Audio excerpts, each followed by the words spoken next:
hands-on with a lot of the big angles that Russo, wanted to do. I wasn't one of those confidants that he had. He pretty much, him and Ed Ferrara, this is what we're doing. That's what it was. I just took instruction, made sure that what I had in mind fit for what he was looking at, and I just kind of fell in line. In those days, it was heading towards the end, and you could see it, and a lot of hot shotting was going on, and some of it was really good stuff, and some of it was suspect, and you could just feel the tension in the locker room, and a lot of guys were getting sent home, regular players, because they didn't want to get to, with the program. Problem is with that, you were just rewarding all those guys because they were getting paid huge amounts of money to go home and sit home and stay home. So, I could see that it was starting to crumble, and I just wanted to keep my head down and ride out the storm. Chris Herman has a great question. What does Arn consider to be his greatest achievement as an agent? Probably the number of emails and calls and texts I got when I left WWE. Wow. From the talent. People I hadn't talked to in years that didn't work there, just positive phone calls, positive texts, people letting me know what I meant to them and their career, conversations we had never had all the time, the 18 years that I worked there, let me know that, there was always that question, hey, when you've been one of the boys, can you be in the office, and can you're not one of the boys anymore, well, I could never accept being told that. I'm always going to be one of the boys. The fact that I'm doing a producer job, it's got nothing to do with the fact that I'm one of the boys. And the reason I could do my job effectively is because the young guys knew I had been there, done that. I had a record. I had a body of work that made sense and drew money, and I was part of a group that drew a lot of money, and I did a lot of things the right way as far as making the business better than how I found it, which is all of our jobs. Leave this business better than you found it. And the amount of communication that I had with the talent let me know that I had done a whole lot of things right, and that made me feel good at a time that I needed it. The Bodacious writes in, we've heard over the years that the Undertaker is a badass in real life and a locker room leader. What was your experience working with the dead man like on your run in for WrestleMania 18? Well, it's one of those moments that pops up, I get asked about that, at every signing, just about. There are certain topics. Tasho's one of them. Where's Oli is another one. And most people are very positive and say, God, I love that when you just came out of nowhere and spine bustered the Undertaker. Undertaker has earned his respect in this business. He's always been a top shelf performer, businessman, locker room leader, all of those things. And he leads by example. Nobody works harder. Nobody spends more time thinking about what they're going to do before they go to the ring. Unselfish when it's called for. He's the all-around cowboy. He's a pro, top to bottom. And the few times that I got to work with him as a producer, we had a great rapport and figured out what was best for that day. And he's got nothing but my respect. Mike Dolman wants to know, what are your memories and interactions like with Andre the Giant when you worked in the WWF? Got along great with Andre. If Andre liked you, he was nothing but good to you. I sat in on a few of those drinking extravaganzas at the hotel bar where he would drink 22 bottles of beer or 10 bottles of wine or whatever it was. It was something to behold. The one thing also that I was unfortunate to see was how bad of pain he was in, how bad his back was at that particular time. And we were there, his back was really giving him fits. To try to fit in a first class seat on a plane was misery for him. To try to get in a rent-a-car was misery for him. Any normal bar stool or chair or booth or anything that he could, what you and I would deem, okay, well, this is fine, was like him just, it was just miserable for him. And to see him suffer through that and to get on those 6 o'clock flights every morning when you knew his back was just killing him was heartbreaking. And he had such a big heart. He just was a good guy. If he liked you, if he didn't like you, you better never come around him because he let you know. Through the sand at times to discover that one real gem, brain farts. We all have them, including yours truly. And then he rattles off a couple of McMahon's not so great ideas. One of Vince McMahon's ideas, according to Russo, was to have Goldust in a full body stocking as the naked guy. I think you guys actually did this with Midian. Putting Sable with the human oddities was Vince McMahon's idea. He even says that Vince wanted Golga to be a hunchback whose shoulders couldn't be pinned to the mat. Now that feels like the old WCW pitch. Do you remember this Golga hunchback idea? No, the idea with Golga was that the mask that he was going to wear was going to have huge bulges in the head. Yeah. But that was it. And he says that Vince thought nobody would understand the Blonde Bitch Project, which was a spoof of the Blair Witch Project with Stevie Richards and Blue Meanie. And he said, even though they shot this with Ed Ferrara, when they showed it to Vince, he thought nobody would understand it because no one saw the movie. Of course, it was a huge box office attraction and it drew a lot of money, but because Vince didn't see it, he didn't think anybody else would see it either. So Russo sort of dumps on McMahon's ideas here, but some of those don't really seem as bad as some of the stuff that people associate with Russo. I'm not saying McMahon isn't capable of bad ideas. We know he is, but it feels like we all are. Yeah. It feels like if you're going to make a case against Vince McMahon's creative genius, you could pick better, or in this case, I guess, worse examples. What are some of the worst ideas you remember Vince Russo coming up with? Well, the number one worst idea that he ever came up with was the Brawl for All, and it ended a lot of careers. It was a horrible idea, horrible conception, just on down the line. And of course, you can listen to that whole thing and what I think of that in our archives of the Brawl for All. But he came up with the Oddities, everything that he did with Howard Stern people, Insane Clown Posse, Beaver Cleavage, Public Enemy, Nicole Bass, and the bloodbaths with the Brood, and the list just goes on and on. So let's talk about this. The time that Russo invited Howard Stern's Whack Pack to Raw to join the Human Oddities. He says that Paul Bearer was near him in Gorilla and said, "Vince, you just slapped all the boys in the face." Coming from Bearer, that hurt. I'd always considered him a friend because he was always honest with me. Well, this time his honesty was slapping my bearded puss, but I knew that Paul had no idea how these freaks would help change the business and the success of the WWF forever. It was just another stage reshaping the industry. But that's how it was for me early on. Who is this guy and why is he doing this? There's no doubt that people were laughing at me at the beginning. There's no doubt that some wanted to kill me from the start. But at the time, I had to stick with my instincts. I just knew I was right. 2 short years later, the knives in my back were magically turning into pats. What did you think about the Whack Pack being involved in the WWF? And did you ever have a conversation with Paul Bearer about it?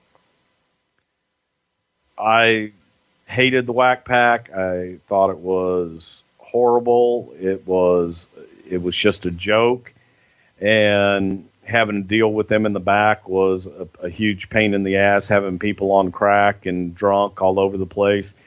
If that's what you want to portray your business and your creativity, taking someone else's idea and putting it on your show, I thought it was horrible. I didn't like it, and I thought it was horrible.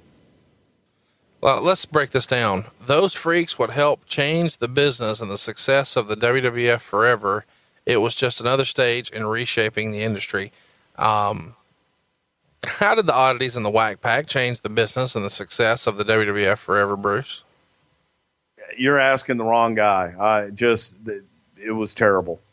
It was just absolutely terrible. I guess maybe it changed it and it gave people an opportunity. It's something to point back to and say that was bad. Now that we've done that, because I know everybody wanted to hear some bad ideas, let's hear some of the good ones. I love the way that Russo incorporated the three faces of Foley. And to be clear, because somebody said this the other day, the Dude Love whole thing, just so everybody knows where that came from as well. Yeah, that was Mick Foley's creation. But that came from a conversation in Toronto in the dressing room between Mick Foley and Shawn Michaels. And Shawn and Mick were talking after their match, and Shawn said something about Mick Foley, you know, he was mankind, and just about the way that Mick looked. And Mick looked up at him and says, well, gosh, Shawn, I always wanted to be you. And Mick, and he says, what do you mean? He goes, oh, my alter ego was Dude Love. I was the sexiest. I was, you know, had the long hair, and I was this sexy guy that all the girls loved, and I was Dude Love. And he talked about having videotape of this character. I asked him for the tape. I said, I got to see this. And I told the story of, you know, hey, Mick Foley always saw himself as this good-looking babyface character like Shawn Michaels. And Dude Love was born. And then I loved the way that they incorporated the three faces of Foley and the utilization of Mick Foley, and just getting to see that whole broad spectrum of what he could do. And I loved the Stooges. I loved the way that he used Pat Patterson and Jerry Briscoe and had fun with them. That was some entertaining stuff. Russo wrote in his book that WrestleMania 15 was supposed to be a three-way with Rock, Austin, and Foley, but that Shawn Michaels came to TV and got in Steve's ear and told him that it should just be Rock and Austin. So Austin goes to Vince to change it, and Vince caved. Russo said that he was the one tasked to give the bad news to Mick, and that Russo was livid at Shawn for doing this and buried him to Hunter. That, of course, gets back to Shawn, who then threatens to kick Vince Russo's ass. And eventually, after all the dust settles, Russo says that Vince realizes that Shawn created all of this. And he wrote, Vince never wanted to see or hear from Shawn Michaels again. He was just flat done with him. Do you remember Shawn being a shit disturber at WrestleMania 15 and Vince thinking, you know what, we just need to put him on the shelf for a while?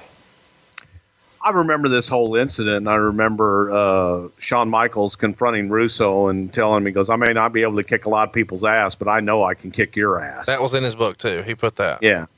So this was just during time that they brought Shawn back for some different things. Shawn had an idea, took it to talent, and anytime when you're in that creative process, you get so married to your ideas and you have pride of authorship. It's happened to me, happened to Russo, it's happened to everybody that's been in that position. That talent change your stuff. And that's all that happened here. Well, Russo claims that Val Venis was one of his best ideas too. He says it was probably his favorite creation next to Goldust. And he says back when he was looking to come up with a character for somebody, he would go look at interviews that they would do at the training facility, and then something would just come to him. He said he thought that Morley looked sleazy, and the guy creating a porn star was born. He thinks his early vignettes were some of his best work. And he thought that Val could have been a huge WWF star, but the outside pressure forced Vince to kill the character. Do you think that the WWF missed the boat with Val Venis, and did Russo create Val's character? Russo did create Val's character. You know, it's interesting. There seems to be a pattern here that if Russo creates it, it's great, and then Vince McMahon kills it. And because it's so great. Val Venis, unfortunately, that character is going to limit you. It's going to limit you to a certain point to be a former porn star.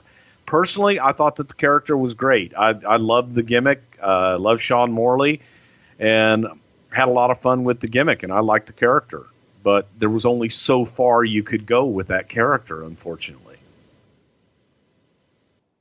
Hulk Hogan, meanwhile, was on the Bubba the Love Sponge show on February 7th and ripped on WCW for not putting him on Nitro that night. saying the company won't spend money to make money. And he was particularly hard on Billy Kidman, saying that Kidman wouldn't be able to headline a flea market wrestling show, and the WCW needs to stick with Goldberg, Sting, Savage, and himself to bring in the ratings. And he says if he's not on Nitro, he can't give them high quarter hours or adequately build up his match with Luger.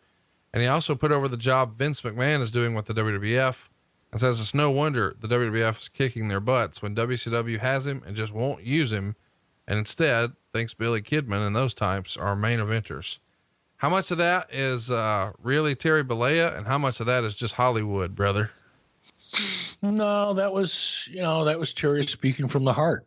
That wasn't, it's no secret. Terry had no respect for Vince Russo. Neither did I, neither do I. But certainly at that time, Terry had nothing but disdain for him creatively and personally, professionally. And it was, Vince, look, when you told me we were going to do this show, I said, okay, I'm not going to bash. I don't want to just be negative for the sake of being negative, because it's easy to do that, especially when you're looking back at something from, 20 years ago, and you can pick it apart. And, there was obviously a lot of things wrong at this point. And by the way, a lot of things had been going wrong under my watch as well. It's just so easy to, throw hand grenades, like that. And I really wanted to do this show without doing it. But, and I say this I'm trying to say it without any malice, but Vince Russo never had a clue about anything. He was a very emotional guy who had no idea how he ended up in the role he was in. Once he got there, he didn't know what to do with it. And his reaction to being in that position was to kind of take guys like, the Mama Lukes, and no disrespect to Billy at all at that time, because Billy was phenomenal as a talent, but he wasn't ready for prime time. He wasn't ready to be a main eventer. Neither was Jeff Jarrett, by the way. Jeff Jarrett again, I have nothing but respect for Jeff Jarrett, more so now than ever in my life, and since I've known him. But he still was never a main eventer. But Russo had a knack for taking the periphery of the talent roster, those guys who would never really get an opportunity to break through and have any focus put on them. And he would kind of galvanize those people around him to give him support and make him feel more valuable, or make him feel like he was on the right track. And he was their biggest, cheerleader. And it was just a way for him to kind of cloak himself in the support of a bunch of people, when the vast majority of people that really understood what was going on knew that there was nothing under the hood with him. And you go back and you look at some of the attempts to push certain people into main event positions that just weren't ready for it. And Russo's biggest claim was, we got to get the young guys over. We got to get the young guys over. Well, pushing people before they're ready is not getting them over. It's getting them killed. It's making them irrelevant in the long term, because once you try to take somebody who's not ready for prime time, throw them in that prime time spot in a main event or a series of main events, and they fail, it takes them years to recover from that. And Russo was famous for that. And that's what Russo was doing at this time. He was throwing all the people who would pat him on the back and tell him what a genius he was. He was giving all of those people, great opportunities, kind of playing to the dirt sheet marks who were all clamoring for, younger talent, and we got to get young guys over. And I'm not saying that wasn't true. One of the flaws in my game was not having a broad enough vision or view of the world to know, and especially knowing now, it takes 3, 4, 5 years to get somebody ready to be in that spot. You can't just do it overnight. You can't just slap a gimmick on somebody like The Wall, for example, who is a part of the show, or any number of other people who are on this show. You can't just throw a new gimmick on them, put them in a main event, and call them over. They're not. And that's what Russo was famous for, and that's what Hogan was probably reacting to more than anything. Let's keep it going here. Meltzer would report there's some slight rearrangements of the hierarchy of WCW. The head booker is Kevin Sullivan. The assistant booker is Terry Taylor. The head television writer is Ed Ferrara, and the television editor is Tony Schiavone. Russo was offered the head writer position, but refused unless he's the one running the entire show, and refused to come back as part of a booking committee because I guess his contract gives him control of creative. Bush, at the last statement, suggested the two go their separate ways, but Russo isn't looking at giving up his big money contract that easily. What did you heard about in regards to the hierarchy when you're having these initial phone calls come in? Is that sort of what was laid out to you, that was the crux of the WCW situation at the time? No, honestly, we didn't really get into it. I wasn't interested in the drama and the shenanigans between all of the different players. I knew it was a shit show. I knew it when I was sitting in that Chili's restaurant, the day after the Super Bowl, and I saw talent leaving, and showing up on Raw. And I didn't talk to a lot of people, probably the only person I really talked to during that period of time, when I left in September of 99, and now we're talking about, February of 2000. The only one that I really talked to on any kind of a regular basis would have been DDP. And I didn't, be careful how I say this because I don't want to hurt his feelings. I didn't really pay too much mind to what he had to say because, and I say that out of love, he's such a positive guy. I mean, he'll look at a house burning down and he'll figure out a way to look at it as a positive and try to sell you on that.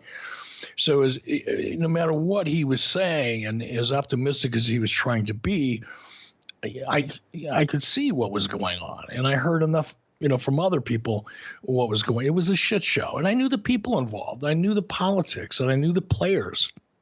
And the people that, between, Bill Bush and J.J. Dillon. And I mean, it was a clown car of clusterfuck at the top. And so I didn't really need to know, nor do I care to know.